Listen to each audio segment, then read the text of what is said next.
You know, I was so busy talking about stage 2 itself in the last video that I completely didn't talk about anything regarding the actual video editing process with that last video. And it doesn't appear in this video, so I just want to get on it really quickly. When they're at quiz time, I made a few mistakes where the word before would change size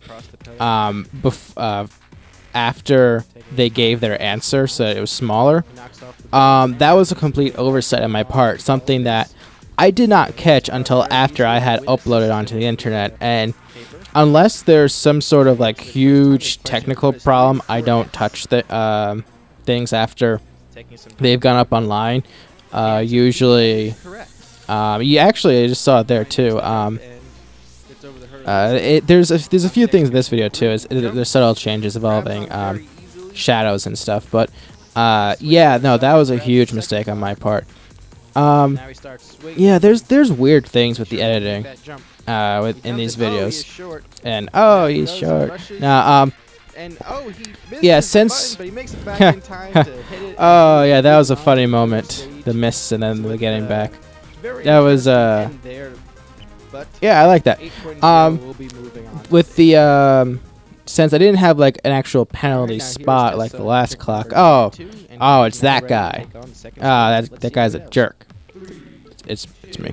I decided to basically just have a text effect appear underneath the clock, and then like as it appears, I can easily just take away 5 seconds from the timeline of the clock very easily.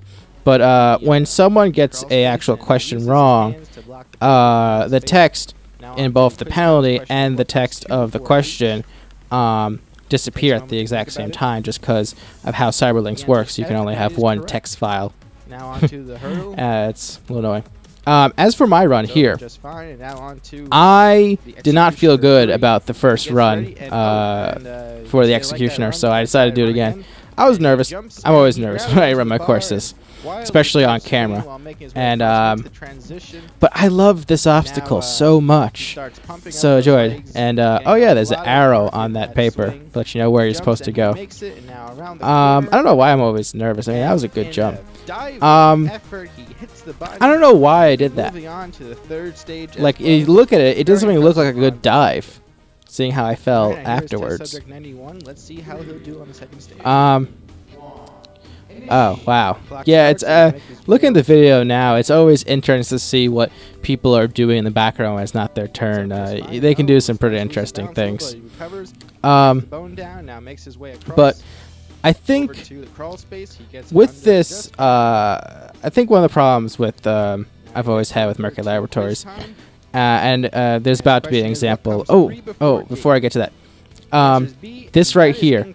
The funny thing about that is that when he got that wrong, we kind of yelled at him and saying like you got the example wrong, because when I was explaining the course, I was explaining how the letter-based questions work, and I said, for example, if I was to say 3 before D, the answer is A, and he got that. That's the question he got, and he still got it wrong.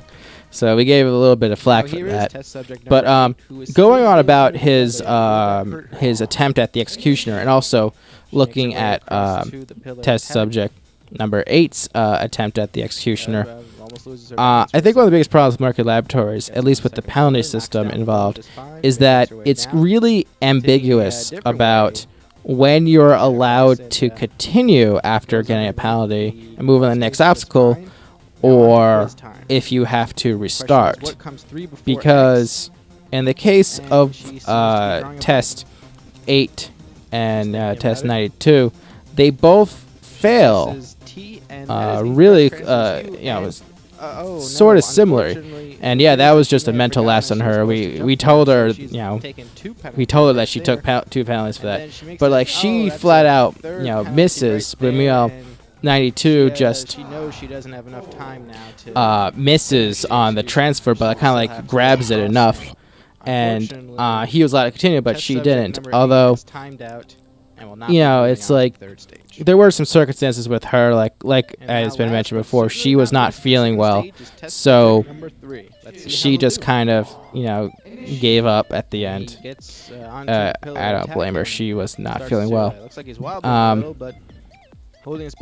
But I think, like, if I was to do more episodes in the future, which, you know, I'm not, but if I were to,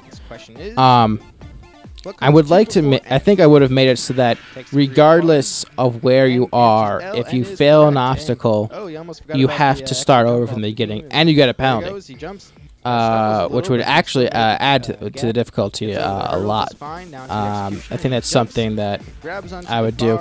I think the reason I don't do that, it was after, like, test 2 with makes the transition. He starts building up his wow. momentum. Yeah, with some of the awkwardness we had that and where so close, his hand where test subject 87 had yeah, trouble on the Satan's Cross. Got to a point where I just told him to move on.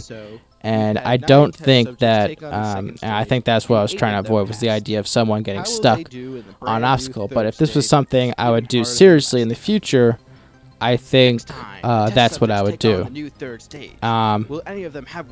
funny because a similar situation actually comes up in Stage 3, which is conveniently something that we will be looking at in the next part of the Test 3 Mercury Laboratories commentary.